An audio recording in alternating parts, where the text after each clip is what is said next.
The sound of gravel crunching beneath my truck's tires echoed through the still mountain air. The lake shimmered like liquid sapphire under the noon sun, reflecting the tall pine trees that surrounded my cabin.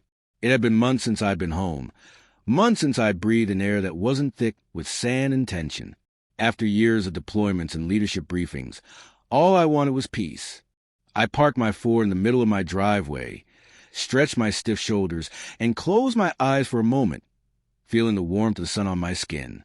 I could almost pretend that life was simple again, until I heard a voice slice through the quiet like a siren. "Excuse me, you can't just park there." I turned to see her, a woman in a bright magenta suit, clutching a clipboard and wearing that expression that screamed, "I own the world, and you just stepped on my carpet." Her perfectly styled hair didn't move an inch, even as she stomped toward me in her high heels. I blinked, trying to place her. She wasn't from around here. Definitely not one of the lake residents I grew up waving to. "Afternoon, ma'am," I said evenly, keeping my tone polite. "Is there something wrong?" "Yes," she snapped. "You're blocking this driveway. I've called the police. You can't just park wherever you want. This is a private property area." I almost laughed. "You called the police?" "Yes, I did. People like you think you can just do whatever you want. I live right across the road, and I've seen this truck before, always showing up like you own the place." My lips twitched, like I own the place. The irony nearly made me grin, because I did own the place. This was my home.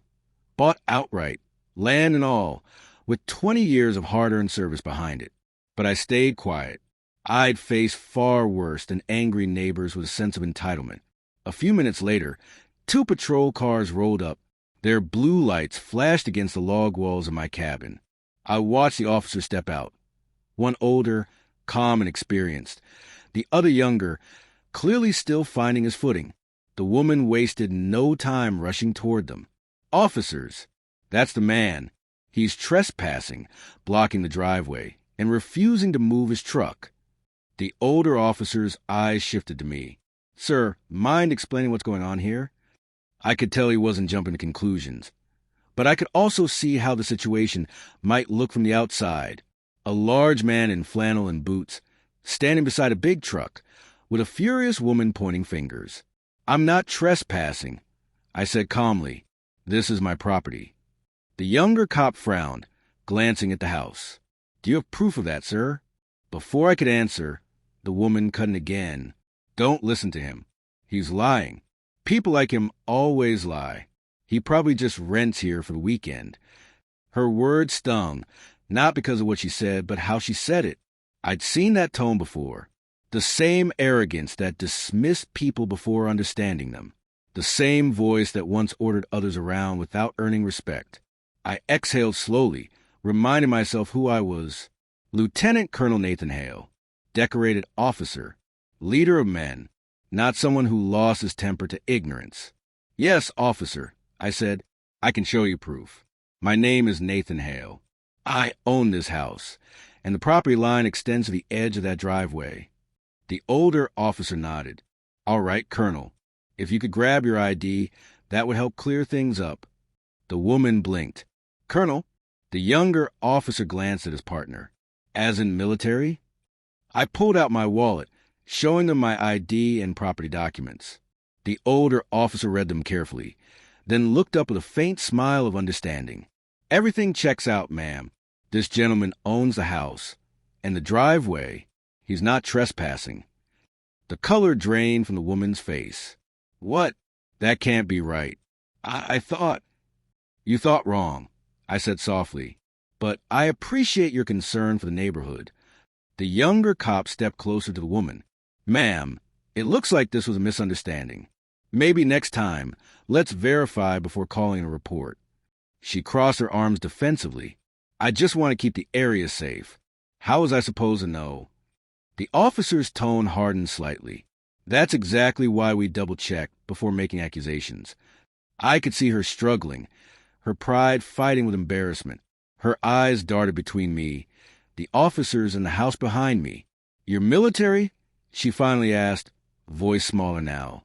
"Yes, ma'am," I replied, "for more than 2 decades." Just got back from my last deployment. All I wanted was to park my truck, make a cup of coffee, and enjoy a little peace. Silence hung in the air. The breeze carried the scent of pine and lake water. Even the birds seemed to pause, as if listening. Then the older officer stepped forward and offered his hand. "Welcome home, Colonel. Thank you for your service. Sorry about the mix-up." I shook his hand firmly. "No harm done." The woman looked down, fidgeting with her clipboard. I didn't realize. "I'm sorry." Her apology sounded reluctant, but there was a flicker of sincerity beneath it. I didn't respond harshly. Instead, I gave a small nod and turned toward my cabin. I'd seen enough conflict in my life.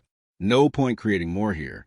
As I walked up the driveway, I heard the older officer murmur something to her, a reminder about respecting others and verifying facts before reacting. She didn't reply. Inside my cabin, I placed my coffee mug on the windowsill and looked out at the lake. The blue water rippled gently under the sunlight, the same way it had when I was a boy. Peaceful, simple. But I couldn't shake the thought how quick people were to judge, how easily assumptions turn into accusations, and how, sometimes, the calmest response speaks louder than any argument. I took a deep breath and smiled faintly. Home, at last. Morning sunlight filtered through the tall pines as I brewed my first cup of coffee. The stillness was almost too perfect, the kind of silence you only notice when something feels off. Birds chirped faintly. The lake glimmered as usual, but my gut told me something wasn't right. When I stepped outside, the cool air bit my skin. Dew sparkled across the grass, and the ground still held the tracks of last night's rain. I took a sip of coffee, glanced toward the end of my driveway, and froze. 2 deep tire marks carved through the gravel, leading toward the fence near my shed. I set my cup down and walked closer. The mud was fresh, still damp, and there, pinned to my wooden fence post with a nail, was a crumpled white note. It read, in shaky handwriting, "This isn't over." I stood there for a long moment, the morning breeze rustling the paper. It wasn't the words that bothered me. It was the intention behind them. A threat? A warning? Or just someone too proud to let go of their mistake? Karen's face flashed in my mind. The defiance, the embarrassment, the resentment that burned behind her polished composure. Yesterday, she'd been humiliated in front of the police. People like her didn't forgive that easily. Still, I tried to shrug it off. I'd spent my life handling conflicts that made this look like a playground squabble. I told myself not to overthink, but that uneasy feeling clung to me like smoke. Later that morning, I headed into town for supplies. The small mountain community was quiet this time of year. Tourists gone, locals tucked away in their routines. At the general store, a few neighbors nodded politely. But one man, Tom, the store owner, leaned over the counter and whispered, "Heard about the ruckus yesterday." "Karen again, huh?" I raised an eyebrow. "You know her?" He chuckled, shaking his head. "Everyone knows her. She moved up here 6 months ago, bought the cabin across the road. Thinks she's running the homeowners association now, even though there isn't one. That explained a lot. Seems she likes control." Tom nodded. "She's filed complaint about noise, parking, even dogs barking. Last month, she called the sheriff because someone hung laundry outside. Said it ruined the neighborhood aesthetic." I sighed. "And now she's threatening me." He frowned. "Threatening? You sure?" I didn't answer. I didn't want to drag anyone into it. But the unease was growing. When I returned home, I found something even stranger. The note was gone. Completely vanished. No paper, no nail, no trace. I scanned the area carefully. Someone had been here again. My instincts, the same ones honed in countless field operations, kicked in. Subtle tracks in the mud. A faint footprint by the fence. Size 6, judging by the depth. Women's shoe. I knew it was her. That evening, I sat on the porch with my laptop open, writing a report for a veterans project I was volunteering on. The sun dipped behind the trees, painting the sky orange and gold. For a moment, I allowed myself to breathe again. Then headlights cut across the lake road. A familiar white SUV pulled up across from my driveway. Curran. She got out, holding her phone. Even from a distance, I could see the agitation in her movements, sharp, restless, as if fueled by caffeine and outrage. She started pacing near her car, talking loudly into the phone. I couldn't hear every word, but phrases floated across the still air. He thinks he can intimidate me. I'll make sure he regrets it. I know people in the county. I clenched my jaw but stayed seated. Confrontation wouldn't fix this. Moments later, a deputy's car appeared again, lights flashing softly this time. The same younger officer from yesterday stepped out, confusion written all over his face. He approached me first. "Evening, sir. Sorry about this, but Miss Thompson, Karen, called again. Says you're harassing her." I let out a slow breath. Harassing her? I haven't spoken a word to her since yesterday. "I figured as much," he said, lowering his voice. "She seems upset. Mind if I just talk to her, calm things down?" "Go ahead," I replied. He walked over, and I watched as Karen gestured dramatically, waving her phone. Her voice carried across the driveway. Every word dipped in venom. "He's dangerous. He's stalking me. He parks there just to spy on my house." The deputy held up a hand, clearly trying to reason with her. "Ma'am, he hasn't done anything illegal. He's within his property rights." We confirmed that. Her face twisted with disbelief. "You're taking his side? You're all the same. You let men like him get away with everything." Her words hit differently, not because they were true, but because they revealed something deeper. This wasn't just about a driveway. This was about her need for control, her fear of losing it, her fragile pride wrapped in righteous anger. I stood slowly, walked down the steps, and approached them, calm, deliberate. "Ma'am," I said softly, "I don't want trouble. You can have peace on your side of the road, and I'll have peace on mine." She turned, eyes burning. "Don't patronize me. You think your uniform or your rank gives you the right to—" I raised a hand gently. "I'm not wearing a uniform. Karen, I'm a citizen here, just like you." That simple sentence hung in the air. The deputy looked between us, unsure whether to intervene. Karen's lip trembled. For a moment, her anger cracked, revealing something else. Fear, maybe, insecurity. Then she turned sharply, stomped back to her SUV, and slammed the door. The engine roared to life, tires spinning gravel as she sped away. The deputy sighed. "She'll cool off eventually." "I hope so," I said quietly, though I wasn't sure I believed it. After he left, the night deepened. The stars emerged, scattered like diamonds over the dark forest. I walked down to the lake's edge, the water reflecting every shimmer of the sky. For the first time in months, I felt tired. Not the kind of fatigue you sleep off, but the deep weariness of someone who's seen too many unnecessary battles. I thought about all the years I'd spent overseas, how I'd fought for peace in lands that weren't my own, how I'd given orders that saved lives but haunted me later. And now, here I was, fighting another kind of war, a quiet one, on my own doorstep.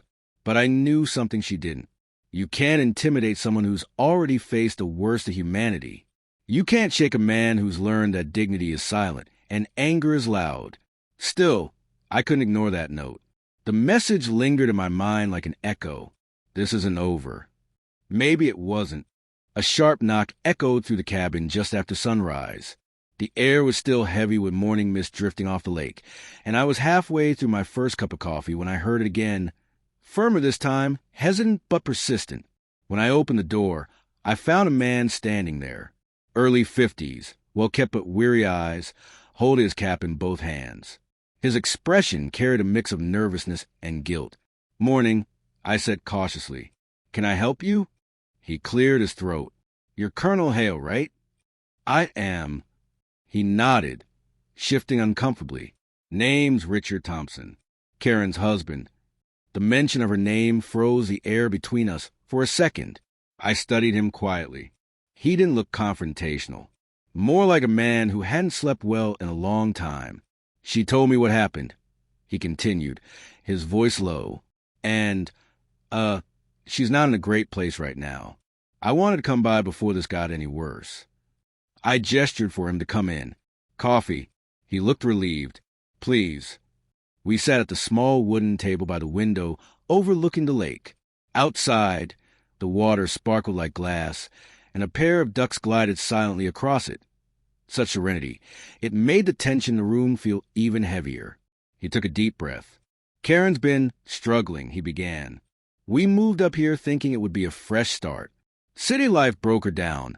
Long hours, fake friends, endless competition. She wanted peace, but when things got quiet, she started needing control of something, anything. I listened quietly, the words fitting together pieces I hadn't seen before. She's not a bad person, he continued softly. Just hurt. She lost her brother 2 years ago. Military too, actually, Marine. She never really recovered. Every time she sees someone in uniform or hears about the service, it hits her harder than she admits. That changed everything. My irritation softened. The note, the anger, the constant suspicion, they weren't just about pride. They were about pain. I leaned back, exhaling slowly. I didn't know, I said. I'm sorry for your loss. He nodded, eyes glassy. She should be the one saying that. And she will.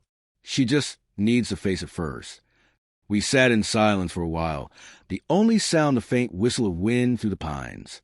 Finally, he reached into his jacket and pulled out something small, a folded piece of paper. My heart tightened as I recognized it immediately. The note. She left this on your fence, he said. After the police left that night, she realized it was wrong. She went back to take it down before you saw it. But I guess you found it first. I took the note, feeling the rough texture of the paper between my fingers. The words still stared back. This isn't over. But now, knowing what they really meant, they didn't sound like a threat anymore. They sounded like pain spilling out from someone who didn't know how to heal. Richard stood. She wanted to apologize, but she's too embarrassed to come here again. I told her she should. She's ashamed, Colonel. I rose too, offer my hand. Tell her this, I said. There's no shame in being wrong. The shame is in refusing to make it right. He smiled faintly. You sound like my brother used to. I sound like a man who's made his own mistakes, I replied. He nodded, put his cap back on, and left.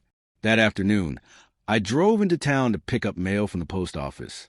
As I stepped out of my truck, I spotted Karen standing near her car.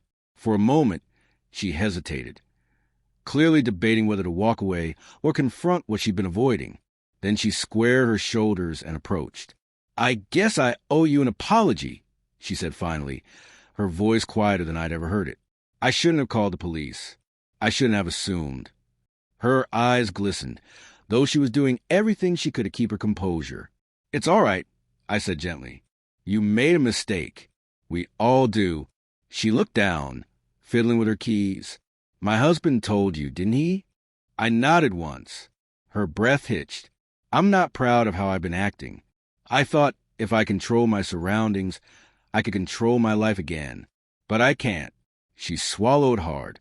You didn't deserve that. The small-town bustle went on around us, a delivery truck backing up, a couple chatting outside the bakery. But in that moment, everything seemed still. I appreciate you saying that, I replied. And for what it's worth, your brother would have wanted you to remember something. She looked up, startled. What?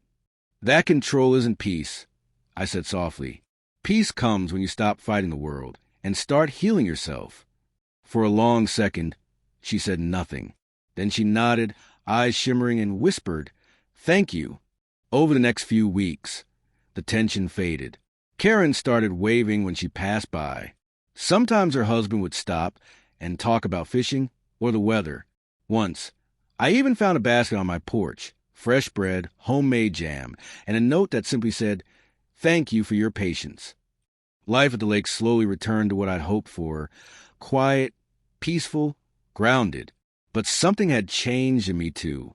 I realized how easy it is to judge people by their worst moments, to label them before understanding them. We see anger and call it arrogance, when sometimes it's grief in disguise. We see hostility and assume hate, when often it's hurt trying to find a voice. The truth is, everyone's fighting a battle we can't see. Some wear it like armor, others like a smile. And sometimes, the kindest thing we can do is let people learn their lesson in peace, not humiliation. A few months later, on a crisp autumn morning, I saw Karen standing by the lake. She waved. I waved back. The reflection of orange leaves danced on the water between us. Calm, balanced, forgiving. And for the first time, I realized that peace isn't found by avoiding conflict. It's found by choosing compassion when conflict finds you.